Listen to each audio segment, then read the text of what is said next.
국내 코로나19 신규 확진자 수가 사흘 연속 500명대를 이어갔습니다. 방역당국은 내일 거리두기 단계 격상 여부를 결정합니다. 윤석열 검찰총장의 직무집행 정지 공문에 담당 총괄 책임자의 결재가 빠진 것으로 알려졌습니다. 판사 사찰 의혹을 두고 야당은 국정조사 촉구 시위를 이어갔고 여당은 묻지마식 검찰 감싸기라고 비판했습니다.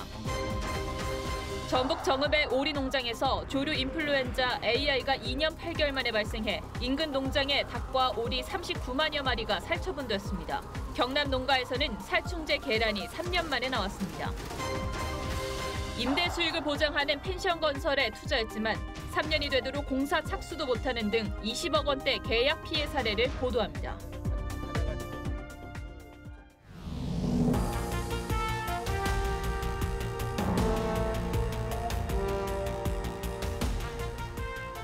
여러분 안녕하십니까? 박정훈입니다. 대입 수능이 이제 닷새 앞으로 다가왔는데 올해는 추위가 아니라 코로나 걱정이 더 커졌습니다. 코로나 신규 확진자가 밤사이 504명 늘어서 사흘 연속 500명대를 기록했습니다.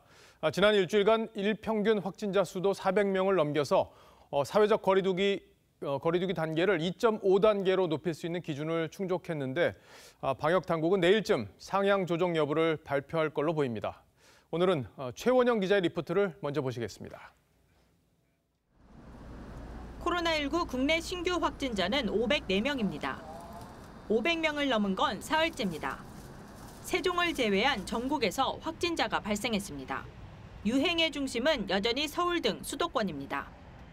서울 강서 댄스 교습소 관련 확진자는 155명까지 늘었고 어플리케이션 소모임, 인천 남동구 동창 모임 등 새 집단 감염도 잇따랐습니다.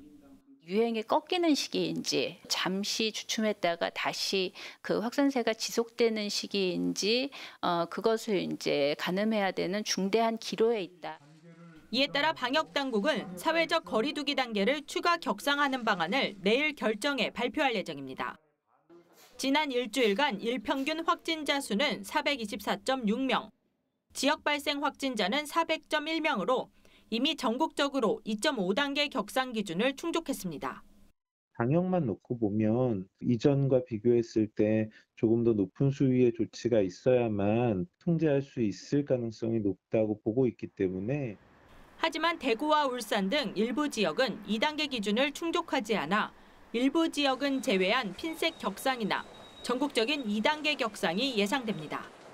2.5단계로 격상되면 50명 이상 모임과 행사, 스포츠 경기 관람 등이 금지됩니다. TV조선 최원영입니다. 그런데 이런 일도 있었습니다. 확진자와 같은 공간에 있었던 어린이집 교사가 일주일 뒤에야 자가격리를 통보받았다고 합니다. 코로나가 크게 확산되면서 인력이 부족하다 보니 역학조사도 늦어지고 확진자는 더 늘어나는 악순환이 시작되고 있는 겁니다. 인력난이 얼마나 심각한지 유지연 기자가 취재했습니다. 김포의 한 어린이집 교사 A씨는 지난 18일 우연히 확진자와 같은 식당을 방문해 밀접 접촉자가 됐습니다. 그런데 이 사실을 알게 된 건 그로부터 일주일이나 지난 뒤였습니다. 진단검사에서는 다행히 음성이 나왔습니다. 양성이 나왔다면 원아와 학부모 등 수십 명이 집단 감염됐을 수도 있었습니다. 일주일이 걸렸다는 건 역학조사가 일단 양이 많아서 그런 건지 아니면 그 확진자가 자기의 동선을 제대로 안 밝혀서 그런 건지. 확진자가 폭증하면서 역학조사가 확산세를 못 따라간 겁니다. 역학조사관이 턱없이 부족한 게 문제입니다. 질병관리청이 중앙역학조사관을 지원한다고는 하지만 인구 10만 명 이상 시군구 56곳에는 역학조사관이 단 한 명도 없습니다. 그러다 보니 역학조사관들은 휴일도 없이 매일 13시간 이상씩 일하기 일쑤입니다. 내가 어제 조사한 클러스터에서 더 이제 확진자가 추가가 돼가지고 그걸 상황 조치하고 더 이제 조사를 해야 되는 그런 긴장을 항상 안고 있고. 역학조사관의 80%가 정서적 탈진을 겪고 있다는 연구조사도 있습니다. 지난 3월 1차 유행 때부터 역학조사관 충원과 처우 개선 필요성이 제기됐지만 크게 달라진 건 없습니다. TV조선 유지현입니다. 지금 상황이 가장 나쁜 곳은 수도권이지만 전국적으로 바이러스가 퍼지면서 거리두기를 2단계로 격상하는 자치단체들도 늘고 있습니다. 당장은 전남 장성의 상무대 그리고 충북 제천 상황이 심각한데 박건우 기자가 현장을 취재했습니다. 전남 장성에 있는 군 교육시설인 상무대입니다. 어제 교육생 A씨가 확진 판정을 받은 데 이어 오늘 교육생 16명이 무더기로 양성 판정을 받았습니다. 보건당국은 최초 감염된 상무대 포병학교 교육생 A씨의 의심 증상이 지난 21일부터 나타난 것으로 파악했습니다. 하지만 A씨는 별다른 격리 조치 없이 단체 생활을 계속했고 결국 집단 감염으로 번졌습니다. 본인이 자진해서 본인이 이야기를 하셔야 되는 부분이잖아요. 그냥 훈련 갔다 와서 자꾸 약간 감기 기운이 좀 있나 보다 이렇게 생각을 하신 것 같아요. 충북 제천에서는 김장 모임으로 어제까지 20명이 확진됐습니다. 또 이들과의 접촉으로 강원도 영월에서 3명, 인천 1명, 대전 1명이 확진 판정을 받았습니다. 오늘 김장 모임발 확진자가 10명 추가되면서 제천시는 사회적 거리 두기를 2단계로 격상했습니다. 최초 확진자가 너무 늦게 나오는 바람에 확산될 걸로 예상을 해서 빨리 저희가 2단계로 올렸습니다. 경남 창원의 한 종합병원에서는 입원 중이던 50대 남성 환자가 확진돼 2개 병동이 코호트 격리에 들어갔습니다. 또 관내 단란주점 관련 확진자가 28명으로 늘어나는 등 지역 감염이 확산되자 창원시도 오늘 자정부터 거리 두기를 2단계로 올리기로 결정했습니다. TV조선 박건우입니다. 자, 지금부터는 윤석열 검찰총장에 대한 직무 정지 결정 관련 속보들을 집중적으로 살펴드리겠습니다. 추미애 장관이 윤 총장에 대한 징계 청구와 직무 정지를 결정하는 과정에서 법무부 내부에서조차 의견이 엇갈렸던 정황이 새롭게 파악이 됐습니다. 특히 추 장관이 결재 라인에 있는 주요 간부를 빼고 이런 조치들을 강행했다는 논란도 불거졌습니다. 무슨 일인지 변재영 기자가 좀 더 자세히 설명하겠습니다. 윤석열 총장에 대한 직무집행정지 명령 관련 업무를 법무부 기획조정실이 담당합니다. 그런데 해당 공문을 작성하는 과정에서 심우정 기획조정실장이 결재에서 빠진 것으로 알려졌습니다. 법무부에 근무했던 한 관계자는 총괄 책임자가 결재 라인에서 빠진 것은 드문 일이라고 했습니다. 또 다른 관계자는 이미 결론을 맞춰놓고 결재자를 미리 선택해 결재를 올린 것 같이 볼 수도 있다고 했습니다. 심 실장은 이유를 묻는 취재진에게 답변을 하지 않았습니다. 윤 총장에 대한 감찰과 징계 등 일련의 과정에서 법무부 간부 패싱 논란이 벌어진 건 이번이 처음이 아닙니다. 지난 17일 법무부 검사 2명이 윤 총장 대면 조사를 시도할 당시 류혁 감찰 담당관도 사실을 인지하지 못했던 것으로 알려졌습니다. 앞서 법무부 감찰 담당관실로 파견 갔던 김용규 인천지검 형사 1부장도 공식 업무가 시작되기 전에 파견 명령이 취소돼 복귀한 것으로 알려졌습니다. 당시 김 부장검사가 반대 취지 의견을 내자 파견이 취소됐다는 해석도 나왔지만 법무부는 일선청의 업무 부담 등을 이유로 파견이 취소된 것이라고 설명했습니다. TV조선 변재영입니다.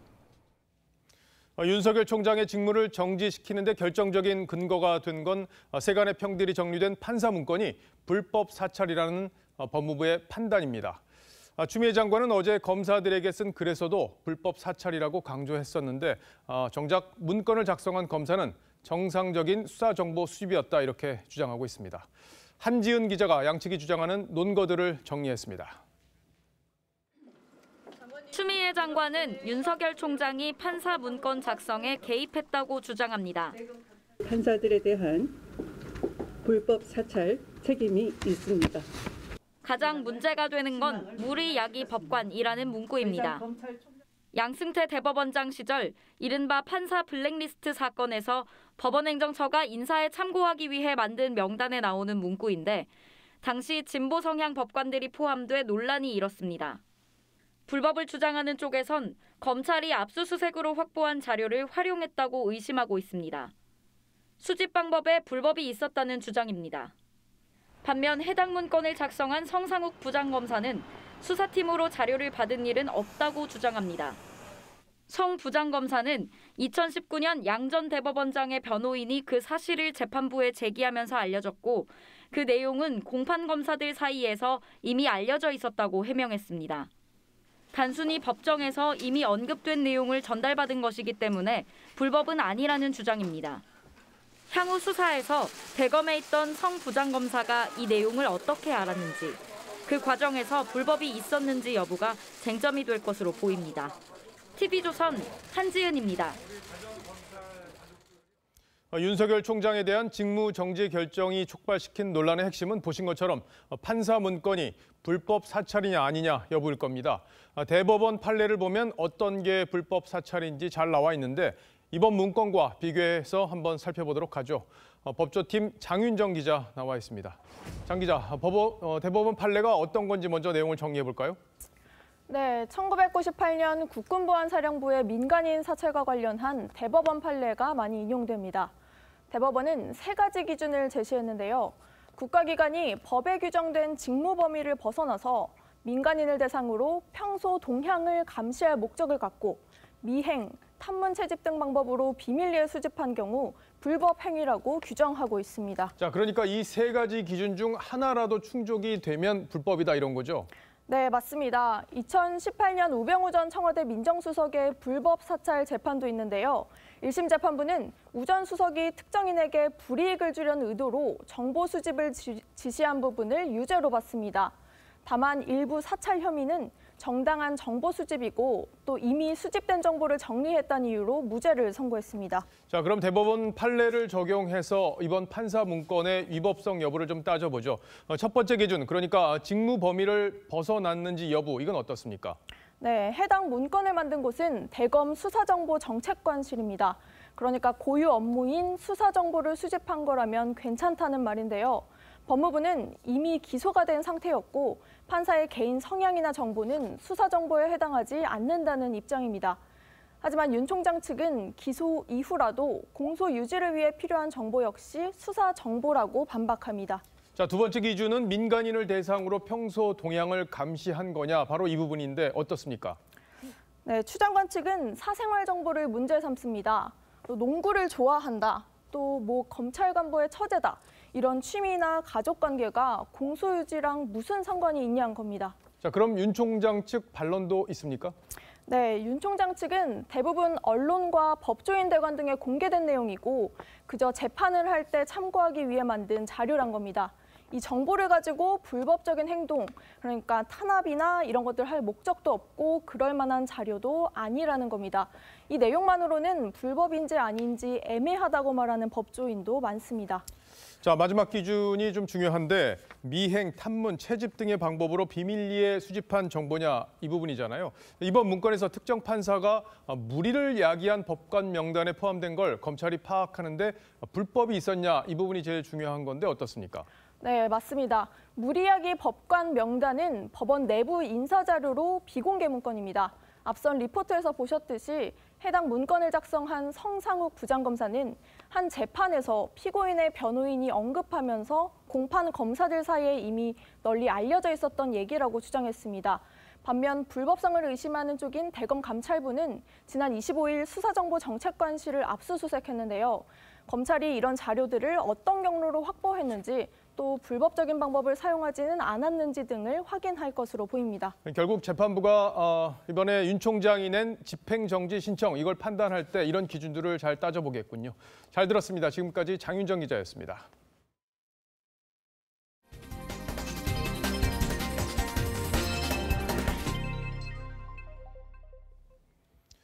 정치권은 이 문제를 두고 오늘도 공방을 이어갔습니다. 민주당은 올해 초 청와대가 승진 대상 검사들의 세평을 수집한 걸 야당이 문제 삼은 게 이중잣대라면서 역공을 폈습니다. 판사 사찰은 괜찮고 검사 세평 수집은 불법이라는 거냐 이런 건데 여당 지도부에서는 추미애 장관을 비판하지 않도록 내부 단속까지 했습니다. 여당 움직임 최원희 기자가 정리했습니다. 지난 1월 자유한국당은 청와대가 경찰청을 통해 승진 대상 검사들의 세평 수집을 지시했다는 의혹을 제기하며 최강욱 당시 공직기강 비서관과 민감용 경찰청장을 직권남용 혐의로 고발했습니다. 민주당은 이랬던 야당이 판사 정보를 수집한 검찰은 감싸고 있다며 부끄러운 줄 알아야 한다고 했습니다. 윤석열 총장을 향해 정치 행위를 자중하라는 비판도 나왔습니다. 부하들을 자중시켜야 할 책임이 있습니다. 하지만 지금 윤 총장의 행태는 징계 절차 중인지 출마 준비 중인지. 조홍천 의원에 이어 추미애 장관과 윤석열 총장의 동반 퇴진론을 주장한 이상민 의원을 향해선 의원직을 사퇴하라는 비난글이 줄을 잇고 있습니다. 신동근 최고위원은 검찰개혁 전선을 분열시키는 행위로 자중하길 바란다며 공개 경고까지 했습니다. 진성준 의원도 이 의원을 향해 어처구니 없는 주장이라며 시비를 분명히 가리지 않으면 개혁은 물 건너간다고 반박했습니다. TV조선 최원입니다. 야당의 초선 의원들은 오늘도 청와대 앞에서 대통령에게 입장을 요구하면서 1인 시위를 이어갔습니다. 김종인 위원장 청와대 앞까지 가서 윤 총장 직무 배제를 대통령이 묵시적으로 허용했다 이렇게 비판했습니다. 이태희 기자가 현장에서 들어봤습니다. 무엇을 숨기려고 이렇게까지란 손팻말을 든 국민의힘 초선 의원들이 이틀째 청와대 앞을 지킵니다. 윤석열 검찰총장 징계 청구와 직무 배제에 대한 대통령의 입장을 밝히라는 겁니다. 김종인 비대위원장은 이들을 격려하고 정부 여당이 민주주의를 파괴하고 있다고 비판했습니다. 이건 완전히 정말 한 번도 경험해보지 못한 경험이 일상화가 돼버린. 민주화 운동했다는 사람들이 민주주의 기본 질서를 갖다가 파괴하는 일을 저지르면서도. 그러면서 대통령이 임명한 검찰총장을 법무장관이 독단적으로 직무 정지시킬 수 없다고 주장했습니다. 대통령이 어느 정도 사전에 조금 묵시적으로 허용을 하지 않았나 하는 생각을 하게 돼요. 아무런 일이 없다는 것처럼 이렇게 수수방관하고 한다는. 김 위원장은 또 이낙연 민주당 대표가 국정조사를 지시하더니 야당이 응하자 머뭇거리고 있다며 무엇을 지향하는지 알 수 없다고 지적했습니다. 국민의힘 초선 의원들은 전국 지역구로도 범위를 넓혀 1인 시위를 이어갔습니다. 국민의힘은 대통령이 직접 입장을 표명할 때까지 릴레이 시위를 계속 이어간다는 계획입니다. TV조선 이태희입니다. 추미애 윤석열 두 사람의 갈등이 현 정권은 물론 미래 권력 구도까지 뒤흔드는 대형 이슈로 커지면서 정치권도 극도로 민감하게 이 문제에 반응하고 있습니다. 여야 모두 듣기 민망할 수준의 말들을 퍼붓고 있는데 그 바람에 이번 사태를 바라보는 국민의 감정선도 극단으로 가는 게 아닌가 걱정스럽습니다. 오늘의 포커스입니다. 청와대 앞 1인 시위 의원들을 격려한 뒤 기자들과 만난 국민의힘 김종인 비대위원장. 추미애 장관을 향한 말들이 예사롭지 않습니다. 일반인들이 텔레비 틀어놓고서 추미애 장관의 모습을 보고 되면 너무너무 역겨워하는 것이 일반적인. 판사 출신으로 평소 정제된 표현을 쓴다는 주호영 원내대표의 입도 거칠어지고 있습니다. 곱비 풀린 미친 말 한마리가 밭에 들어가서 돌아다니면 한 해 농사를 완전히 망치는 일을 광인 전략인지 광인인지 저도 지금 헷갈리는 지경이 되었습니다. 윤석열 총장을 직무 배제한 추미애 장관의 행동을 상식으론 이해하기 힘들다면서 미친 행동에 비유하고 있는 겁니다. 추 장관을 옹호하는 정부 여당을 향해서는 망난이란 표현까지 등장했습니다. 국정조사를 주장했다가 걷어들인 이낙연 대표를 향해서는 친문의 핫바지, 바지 사장이라고 했죠. 민주당은 야당의 품위를 지키라고 비판하지만 막말이 화수분처럼 쏟아지고 있습니다. 검찰의 힘을 잇는 막말의 힘입니다. 윤석열 총장에 대한 원색적 총공세를 퍼붓고 있습니다. 악마의 영혼을 판 것 같다는 말까지 했죠. 마치 그 악마에게 영혼을 판 파우스트처럼 뭔가 좀 석연치 않은 부분들이 많이 있습니다. 친문 핵심인 김용민 의원은 전체주의 산물인 검찰 파쇼를 언급했습니다. 4년 전 막말 논란으로 당 윤리심판원의 징계를 받고 공천 탈락의 고배를 마셨던 민주당 정청래 의원은 윤 총장을 조폭 두목에 비유하며 SNS에 윤서방파의 몰락은 시간 문제라고 썼습니다. 민주당 김경엽 의원도 윤 총장을 향해 동네 양아치들 상대하며 배웠는지 낯짝이 철판이라고 했습니다. 여야 의원들은 상대를 향해서도 선을 넘는 발언들을 쏟아내고 있습니다. 정치인들 간의 언사도 거칠어지고 있습니다. 그 양반이 이 찌라시 만들 때 버릇이 나온 것 같아서 좀 유감스럽네요. 신문에 종사하시는 분들 많겠는데 그렇다면 신문이 찌라시인가? 그냥 사적으로 그냥 만나는 관계라 그러면 왜 그거를 얘기해야 됩니까? 무식한 발언인 거죠, 이것도. 국회법 25조는 의원으로서의 품위를 유지해야 한다고 규정하고 있지만 그들의 말이 국민을 둘로 나누고 거기에 불까지 댕기고 있는 건 아닌지.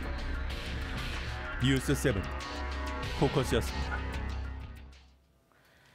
네, 고병원성 조류 인플루엔자 AI가 32개월 만에 발생했습니다. 방역당국은 인근 농장의 닭과 오리 등 39만 마리를 살처분하고 위기경보 수준을 올렸습니다. 이런 와중에 3년 만에 살충제 계란까지 나왔습니다. 류지연 기자입니다. 전북 정읍의 한 오리 농가. 방역복을 입은 작업 인력들이 분주합니다. 이곳에서 사육 중인 오리가 고병원성 AI 확진 판정을 받았기 때문입니다. 2년 8개월 만에 처음입니다. 전국에 있는 오리 농장의 농장주들이 공황 상태에 빠졌다 할까, 아주 위기감이 빠졌다 할까, 하여튼 그 이상의 마음을 가지고 있습니다. 우선 정부는 농가 반경 3km 이내 오리와 닭 등 39만 2천 마리를 살처분하고 반경 10km 이내엔 한 달 동안 이동 제한을 걸었습니다. 또 전국엔 오늘 0시부터 48시간 동안 일시 이동 제한 명령을 내렸습니다. 정읍의 경우엔 일주일 동안 가금 농장 이동이 금지됩니다.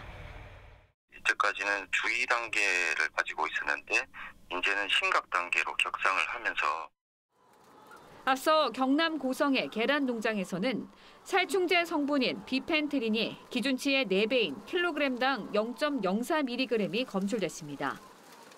3년 만에 다시 발생한 건데 정부는 확인된 계란을 전부 회수해 폐기 처분했지만 일부는 유통됐습니다. 급성 중독을 일으킬 만큼 그 정도는 아니지만 장기적으로 복용한다면 건강에는 나쁜 영향을 주고. 고병원성 AI에 살충제 계란까지 겹쳐 식탁 안전이 위협받고 있습니다. TV조선 류주연입니다. 충남 천안에는 기독교, 충남 예산에는 불교 기념관을 세우겠다면서 부동산 개발 사업에 뛰어든 업체가 생겨났는데 확인해보니 두 업체는 같은 부녀가 운영하는 가족회사였습니다. 이들이 납골당 시설도 갖출 거라면서 기독교와 불교 신자를 상대로 사전 분양과 투자금을 모은 정황도 포착됐습니다. 지자체에 납골당 신고도 하지 않은 채 말입니다. 최민식 기자가 취재했습니다. 높이 92m짜리 초대형 예수상 앞에 십자가 모양의 테마파크가 펼쳐집니다. 한 부동산 개발 업체가 충남 천안 서북구에 조성하겠다며 투자자 유치에 나선 기독교 기념관입니다. 60여 킬로미터 떨어진 충남 예산에서도 지난 9월 높이 90m짜리 불상과 함께 불교 기념관 건립을 추진하는 업체가 생겨났습니다. 해당 업체들을 찾아가 봤습니다. 종교만 다를 뿐 두 업체 모두 27살 황모 씨가 대표이사로 55살 황모 씨가 사내이사로 등록돼 있었습니다. 두 사람은 딸과 아버지 사이였습니다. 이들은 기독교 테마파크의 경우 납골당 로얄층 분양권이 포함된 회원권 가격을 1,000만 원으로 정해놓고 가입비 15만 원만 내면 나머지는 은행 대출로 해결 가능하다며 사전 분양을 받은 것으로 알려졌습니다. 15만 원에 대출이 된대요. 신용불량자도 된다고 내보고 빨리 와서 빨리 줄 서라면서 그러더라. 보건복지부는 지자체에 납골당 시설로 신고하지 않고 사전 분양할 경우 위법 행위로 간주하고 있습니다. 신고 내용과 다르게 만약에 허가를 받거나 또는 신고 처리가 안 되거나 그럴 보면은 사전에 미리 분양 대금을 지급하는 이용자들은 피해를 보는 거잖아요. 네네. 이들은 또 기독교는 한국교회연합, 불교는 유명 사찰의 이름을 내세워 건립위원회까지 만들어 건축 헌금식으로 모금을 시도한 정황도 포착됐습니다. 황 씨 업체 측은 불교 기념관은 사업을 포기했고 예수상 특별 헌금으로 받은 돈은 전액 환불 처리했다고 주장했습니다. TV조선 최민식입니다. 네, 이번에는 임대 수익을 보장했지만 3년이 지나도록 소식이 없는 투자 피해 사례를 보도합니다. 펜션을 만들어서 임대 수익을 챙겨줄 거라는 분양업자의 말을 믿고 많게는 수억 원의 돈을 냈지만 공사는 아직 시작도 못했다는 겁니다. 어떻게 된 일인지 배상윤 기자가 취재했습니다. 산자락에 펜션 건물들이 모여 있습니다. 겉은 다 지어졌지만 내부 공사는 아직 마무리되지 않았습니다. 48살인 허모 씨는 3년 전 A 분양업체와 이곳에 펜션을 짓기로 계약하고 계약금과 중도금 포함 5천만 원을 건넸습니다. 공사까지 다 마무리 짓고 그다음에 펜션 운영까지도 해주면서 월 확정적으로 70에서 80만 원을 지불하는 조건이었거든요. 그러니까. 하지만 펜션 공사는 2년 넘게 끝나지 않았고 땅의 소유권도 넘겨받지 못했습니다. 2억 원이 넘는 돈을 투자한 46살 박모 씨도 3년 전 같은 업자와 계약했는데 공사는 여지껏 시작도 안 됐습니다. 땅에는 2억 원이 넘는 근저당이 설정된 상태였습니다. 이거는 이제 제가 1순위가 아니죠. 어떻게 보면 이제 여기에 이제 지분이 다른 분이 있고 제가 2순위죠. 어떻게 보면. 분양업체 측은 건축사와 토목업체 등이 공사를 지연해 자금난에 빠졌다면서 자신도 피해자라고 주장합니다. 업체 바꾸면서 해보니까는 개발해 주는 신청조차도 안 해놨더라. 그냥 이제서 하는 거예요. 그리고 오죽하면은 업체 그 용역비에 중간까지 용역비 다 줘놓고 나서 오죽하면 업체가. 피해자 허 씨는 작년에 분양업체를 상대로 민사소송을 제기해 승소 판결을 받아냈지만 여전히 투자한 돈의 대부분은 돌려받지 못한 상황. 허 씨와 같은 피해를 입은 투자자는 모두 14명. 피해 액수는 20억 원대에 달합니다. 이들은 지난 2월 분양업체 대표 등을 사기 혐의로 고소했지만 경찰은 수사 9개월 만에 고의성이 없다며 불기소 의견으로 검찰에 송치했습니다. TV조선 배상윤입니다. 사회적 거리두기 2단계 시행으로 밤 9시 이후 모든 식당이 문을 닫아 술자리가 많이 줄었지만 음주운전은 여전했습니다. 서울 시내에서 어젯밤에만 31명이 적발됐습니다. 그리고 술을 마시고 킥보드를 탄 사람도 걸렸습니다. 단속 대상이라는 얘기입니다. 황선윤 기자입니다. 어젯밤 서울 신사역 인근. 길가에선 운전자가 연신 물을 마십니다. 다 먹어. 네, 더 드세요. 충분히 다 먹어. 충분히 드세요. 음주 단속을 앞두고 혈중 알코올 농도를 조금이라도 낮춰보려는 겁니다.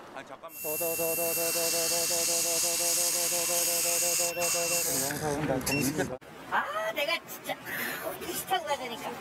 변명도 해보지만 그렇죠. 많이 먹지도 않았어요. 소주 2잔 정도 먹었는데 9시면 이제 못 먹으니까. 잘못을 인정합니다. 술을 먹긴 했으니까 알겠습니다. 전동 킥보드도 음주 단속 대상입니다. 마스크 내려주시고 요거 일회용입니다, 선생님. 한번 후 부르십시오. 네, 그렇죠. 감사합니다. 코로나 확산 우려에 측정 방식도 바뀌었습니다. 코로나 감염 방지를 위해 비접촉 감지기를 창문 안에 넣고 공기 중 알코올 농도를 측정합니다. 다만 감도가 예민해 직전에 네일아트를 받았거나 손소독제를 바른 사람들이 오해받기도 했습니다. 손소독제거든요. 아, 예. 네, 옆에 사람이 해가지고. 경찰은 어제 오후 8시부터 5시간 동안 단속한 결과 면허 취소 19건, 정지 12건 등 31명을 적발했습니다. 경찰은 내년 1월까지 서울 시내 400여 곳에서 매일 단속할 예정입니다. TV조선 황선영입니다. 네, 정부가 김포, 부산, 대구 일부 지역을 조정 대상 지역으로 지정을 했죠. 그랬더니 규제를 피해간 인근의 집값이 뛰기 시작했습니다. 정부가 규제를 하면 비규제 지역이 오르는 풍선 효과가 이번에도 반복될 조짐입니다. 이러니 대책을 내놓지 말고 가만히 놔둬달라는 일부의 목소리가 이해는 갑니다. 지선우 기자입니다. 파주 운정 신도시에 위치한 입주 3년차 아파트 단지. 전용 84제곱미터형이 이번 달 8억 6,500만 원에 거래됐습니다. 이달 초 7억 9천만 원에 매매됐는데 불과 며칠 사이 8억 원을 훌쩍 넘겼습니다. 호가는 9억 원을 웃돕니다. 지난주 김포가 조정 대상 지역으로 지정된 반면 파주는 비규제 지역으로 남으면서 가격 상승세가 빨라졌습니다. 근데 한 주가 지나가면서 가격이 자꾸자꾸 높아지고 있는 상황이라 최대한 빨리 움직이시는 게 좋으실 거예요. 김포는 조정 대상 지역 지정 이후 0.98% 오르는 데 그쳤지만 파주는 1.06% 올라 상승폭이 더 커졌습니다. 부산과 대구도 규제 지역이 된 곳은 가격 상승률이 줄어든 반면 인근 지역은 더 크게 올랐습니다. 대출과 세금 규제가 덜한 비규제 지역에 매수세가 몰리는 풍선 효과가 뚜렷해진 겁니다. 지난주 전세 대책 이후에도 서울이 74주 연속 오름세를 기록하는 등 전세 가격은 이번 주에도 꺾이지 않았습니다. 공급 물량이 한 2, 3년간은 크게 줄어들 것으로 보여서 전세 대란과 더불어서 집값 상승 현상은 상당 기간 지속될 것으로 예상이 됩니다. 국토연구원은 서울 수도권 아파트 공급량이 2022년까지 줄다가 2023년 이후 다시 늘어날 것이라고 전망했습니다. TV조선 지선호입니다. 대만 국회에서 난데없이 돼지 내장이 쏟아졌습니다. 미국과의 FTA를 위해서 성장 촉진제 성분이 포함된 미국산 돼지고기를 수입하기로 했는데 이에 반대하며 난투극이 벌어진 겁니다. 송지욱 기자입니다. 대만의 입법원 본회의장. 플래카드를 든 의원들이 구호를 외칩니다.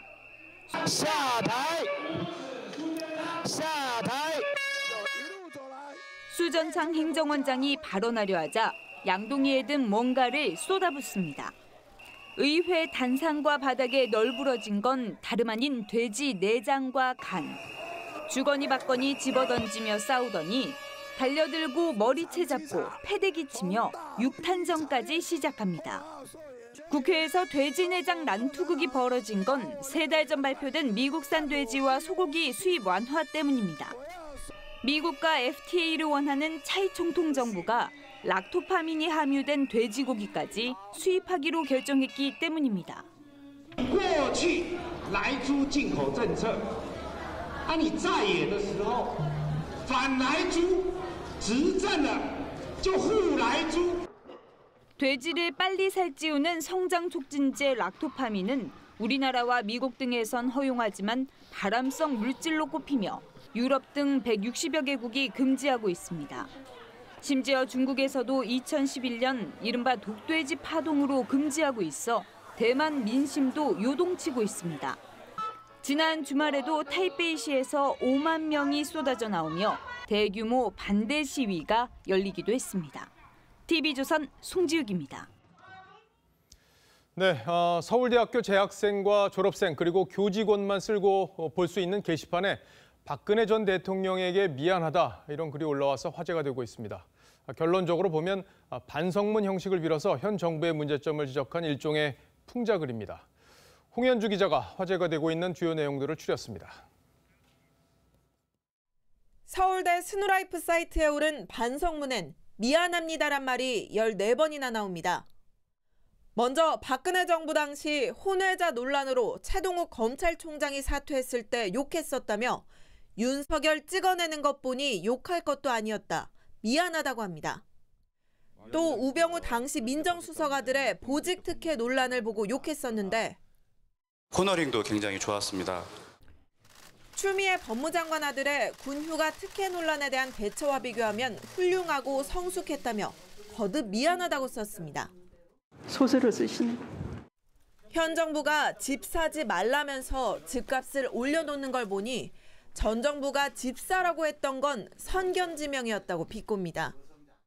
그리고 박근혜 정부를 욕했을 땐 이렇게까지 한 번도 경험해보지 못한 세상이 올 줄 몰랐다고 끝을 맺습니다. 이 글엔 박근혜 정부를 비판하면서 출범한 정부인데 지켜보니 교묘하게 더하다는 등의 공감 댓글이 달렸습니다. 다만 각자 잘못한 것인데 비교하기 어렵다거나 박 전 대통령은 정당한 절차로 탄핵됐다는 반박도 있습니다. 이런 가운데 한 시민단체는 법무부에 민주주의가 사망했다며 꽃상여를 보냈습니다. TV조선 홍현주입니다.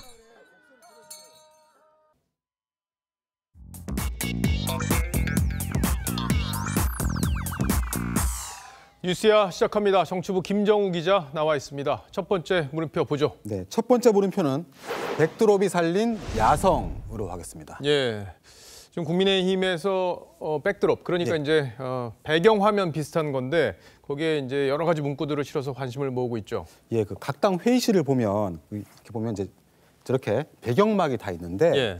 저게 이제 그 당 지도부 회의 때 자연스럽게 사진이나 영상으로 노출이 되기 때문에 아무래도 이제 핵심 정책이나 핵심 문구로 만드는데 예를 들어서요.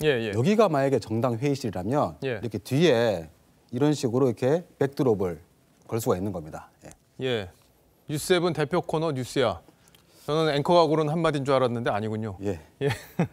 이해를 돕기 위해서 한번 문구를 한번 띄워봤습니다. 예, 이해가 됐습니다. 예. 특히 그 이번 주의 경우에는 그 윤석열 총장 직무정지 논란에 대응하는 백드롭이 나왔는데요. 지금 이 사진을 보면 이제 그 야당 지도부 뒤에 그 문재인 대통령의 트위터가 보이는데 바로 7년 전 박근혜 정부 때 최동욱 검찰총장 사퇴 논란에 썼던 글입니다. 그러니까 트위터 이미지를 그대로 캡처한 게 또 눈길을 끄네요. 예, 그 야당은 지난 7월부터 여권 인사의 발언을 인용한 백드롭 전략을 쓰기 시작했는데 이번엔 아예 이제 그 그림으로 넣어버린 겁니다. 저는 어떤 게 있었는지 직접 영상으로 한번 보겠습니다. 만에 하나 권리권 들어가 있다면 엄정한 그런 자세로 임해 주시기 권리권 들어가 있다면 엄정한 그런 자세로 그렇게도 안 떨어질 겁니다. 그렇게도 안 떨어질 겁니다. 우리는 한강변에 맨 아파트만 들어서 가지고 이런 천박한 그런 도시를 만들면 안 되는 거예요. 그러니까 독한 말을 쓰는 것보다는 이제 시각적으로 감성에 어필하는 그런 전략을 쓰고 있는 건데 여당은 어떤 방식을 쓰고 있어요? 뭐 민주당은 이색 백드롭보다는 그냥 뭐 핵심 정책을 홍보하는 전공법을 유지하고 있습니다. 그 코로나 극복 관련 문구가 제일 많이 보이는데 뭐 유독 코로나만 분홍색을 넣은 거 아니냐 뭐 이런 지적도 나오긴 합니다. 예. 아무래도 이제 코로나가 국민적 관심사고 K-방역 이걸 홍보하는 측면도 있고 그럴 것 같습니다. 자, 근데 국민의힘에서는 이 백드롭을 누가 결정하는 겁니까? 그 기업 홍보 전문가 출신이죠. 김수민 홍보본부장이 지금 주도를 하고 있는데 그 꿀과 버터를 바른 그 유명 과자의 디자인에 참여한 이력이 있죠. 그 홍보국 직원들이 그 아이디어를 먼저 이제 올려서 조율하고 뭐 그런 역할만 한다고 하는데 직접 한번 들어보겠습니다. 어떻게 하는지. 우리가 이제까지 내보냈던 국민에 대한 메시지가 일방향적이었다는 것이 가장 큰 문제였고 이제 어떤 여당의 목소리라던가 아니면 심지어 국민들의 목소리를 대신 담아줄 수 있는 하나의 그릇이 우리 당의 백드롭이 된다. 네, 그 어느 정도 성과가 있다 보니까 이제는 그 당 지도부에서 먼저 좀 더 뭐 좀 실험적인 건 없냐 이렇게 지금 그렇게 물을 정도라고 합니다. 그래서 지금까지는 뭐 여권 인사의 발언을 그대로 전하는 이른바 미러링 방식이 더 효과가 좋았다고 합니다. 예, 아무래도 뭐 내로남불 지적이 많다 보니까 그런 방식이 효과를 볼 수도 있겠다 이런 생각이 듭니다. 첫 번째 물음표 정리해 보죠. 네, 첫 번째 물음표 백드롭이 되살린 야성의 느낌표는 뒤는 보이는데 앞이 안 보인다로 하겠습니다. 그 지금 백드롭은 사람의 뒤에 등장해서 효과를 보고 있지만 여전히 앞에 나설 그 대권이나 재보선 후보군이 막단치 않다는 게 야당의 현실인 것 같습니다. 그게 금방 안 바뀌는 모양이에요. 예. 자, 다음 물음표로 가보죠. 네, 두 번째 물음표는 북한 환율 폭락의 처형으로 하겠습니다. 예, 어제 국정원 정보위에 정보위에 브리핑한 내용을 보면 북한의 환전상이 처형됐다 이런 소식이 있었어요. 예. 그 어제 이제 보고한 그 정보위 브리핑부터 한번 보겠습니다. 환율이 급락했다는 이유로 평양의 거물 환전상을 처형했다. 10월 말에. 북한에 환율 급락이 있었대요. 그래서 처형했다. 뭐 처형한다고 해도 환율이 안정되는 게 아닌데. 1달러에 대략 북한 돈 8,000원 정도 하던 환율이 최근 6,000원대까지 폭락을 했는데 달러에 의존하고 있는 북한 시장에서 큰 혼란이 벌어지고 있습니다. 그래서 뭐 환율이 내리면서 물가까지 이제 출렁이고 있는데 대북 제재와 코로나 사태로 평양까지 심각한 경제난을 겪고 있는 북한으로선 이런 급격한 환율 변동이 이제 대형 악재가 됐던 겁니다. 근데 이제 조금 전에도 들어봤지만 환율상을 처형했다. 이게 어떤 연관성이 있는 건지 그 부분은 취재가 됐습니까? 그 환전상들이 이제 소매상하고 도매상들이 있는데 뭐 소매상은 주로 뭐 장마당에 가서 이제 일반인 대상으로 활동을 하고요. 근데 거물 도매상들은 별도 건물에서 은밀히 활동을 한다고 합니다. 그런데 이번 환율 급락의 배경에 이들 중 일부가 뭐 싼 값에 대량의 외화를 매집하려고 인위적으로 환율을 떨어뜨린 거 아니냐 이런 분석도 있습니다. 뭐 다른 분석은 없습니까? 예, 그 다른 분석도 있는데 최근 달러가 부족해진 북한 당국이 상점에서 이제 달러 대신에 북한 돈을 받도록 하고 있다고 합니다. 예, 그러면서 이제 그 소지한 달러를 그 북한 돈으로 바꿔야 되잖아요. 그래서 아마도 이제 뭐 환율이 떨어진 거 아니냐 이런 시각도 있습니다. 달러와 권력은 동전의 양면이라고 보고 있는데 달러가 시장으로 흘러 들어가서 분화되고 있기 때문에 권력의 위기의식을 느끼는 것 같습니다. 그래서 달러를 좀 통제하기 위해서 그러니까 2009년에 북한이 화폐 개혁을 했는데 그게 실패한 이후에 관련자들이 처형까지도 했었는데 어쨌든 북한 경제가 지금 상당히 심각한 상황으로 가고 있는 건 분명해 보여요. 예, 그래서 지금 현재 북한 외화 보유액을 최대 한 5, 60억 달러 수준으로 이렇게 분석을 하는데 최근 2, 3년 동안 매년 거의 10억 달러 적자를 기록하고 있어서 몇 년이면 완전 고갈될 수도 있다고 합니다. 또 북한에서는 이제 거물 환전상 몇 명 잡으면 뭐 수십에서 수백만 달러가 들어온다는 말도 있는데 그 과정에서 처형 소식이 나왔을 가능성도 있습니다. 예. 두 번째 물음표 정리해 보죠. 네, 두 번째 물음표 북한 환율 폭락의 처형의 느낌표는 퍼펙트 스톰으로 하겠습니다. 예. 그 조금 전 외화 보유액을 인용한 그 보고서에 나오는 문구인데요. 각종 재난과 경제 위기가 동시에 오는 상황을 말하는 용어입니다. 그 바이든 정부가 출범하게 되면 북한이 곧바로 협상을 위해서 미국을 압박할 거라는 그런 분석도 나오고 있습니다. 예, 북한이 상황이 심상치 않다 이런 소식까지 봤습니다. 잘 들었습니다. 지금까지 김정우 기자였습니다.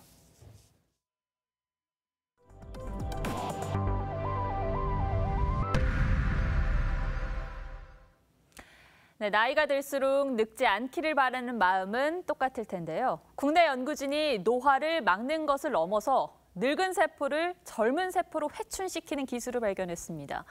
화장품뿐 아니라 궁극적으로는 인간 수명을 늘리는 데도 도움이 될 전망인데 현실이 될 수 있을까요? 이유진 기자가 보도합니다. 80세의 몸과 얼굴을 가지고 태어난 아기가 시간이 지날수록 젊어집니다. 이른바 회춘하는 주인공의 이야기를 담은 영화 벤자민 버튼의 시간은 거꾸로 간다입니다. 이런 영화 같은 일이 현실에서도 가까워지고 있습니다.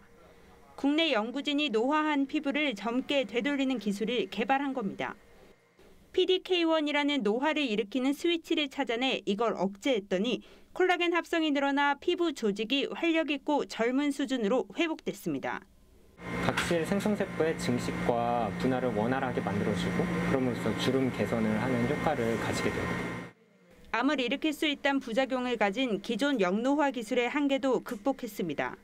역노화를 일으킴과 동시에 그런 암세포로 변형될 가능성을 원천적으로 차단시키는 그런 스위치여서 굉장히 안전한 상태의 젊은 세포 상태로 되돌리는 것이 가능하다. 이를 바탕으로 피부주름을 개선하는 화장품이 이미 개발에 착수했습니다.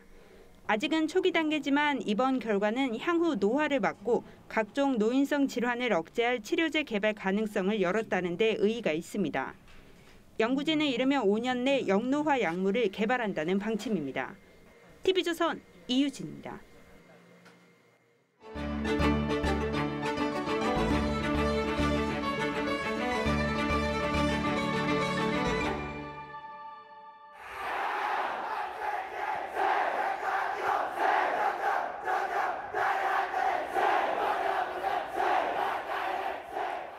우렁찬 함성이 학교를 가득 메우고 한치의 오차 없는 칼군무는 압권입니다.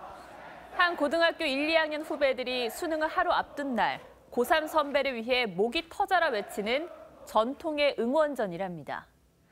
시험 당일날 고사장 앞에서는 코가 빨개진지도 모른 채 북치고 장구치며 소리를 높이죠. 기운을 북돋던 이 소리들, 올해는 사라집니다. 적막감 속에 체온 측정하는 새 풍경이 그려지겠죠. 올해 고3 학생들은 2002년생 월드컵 둥이로 불렸습니다. 4강 신화를 이룬 때 태어났지만 학창 시절에 주요 감염병을 모두 겪은 비운의 세대이기도 합니다. 초등학생 때는 신종플루가 유행했고 중학생 시절에는 메르스, 그리고 사회로 가는 첫 관문 앞은 코로나19가 가로막고 있죠. 2002년에 태어나 죄송하다는 수험생의 자조가 살얼음판의 심정을 대변합니다. 집안에서도 문자로 대화하며 가족과 자발적 생이별을 하는 이들을 위해 해줄 수 있는 건 일상을 잠시 내려두는 것뿐입니다. 우리 국민 모두가 수험생을 둔 학부모의 마음으로 오늘부터 일주일 동안 모든 일상적인 친목 활동을 잠시 멈춰 주시기를 요청드립니다. 그대만큼 사랑스러운 사람을 본 일이 없다. 2019학년도 수능 시험지 첫 장에 적힌 문구입니다. 부정 행위를 막으려 도입한 필적 확인 문구인데 떨리는 수험생 마음을 어루만지는 시 구절이 매년 나오고는 합니다. 지난해에는 시 별밭에 누워의 이 구절을 따라 적었습니다. 초롱한 별 같은 수험생들이 코로나와 싸우고 자신과 싸우는 전대미문의 전투를 치른 뒤에는 더 힘껏 반짝이길 학부모의 마음으로 응원하겠습니다. 앵커 그룹 한마디는 학부모의 마음으로였습니다.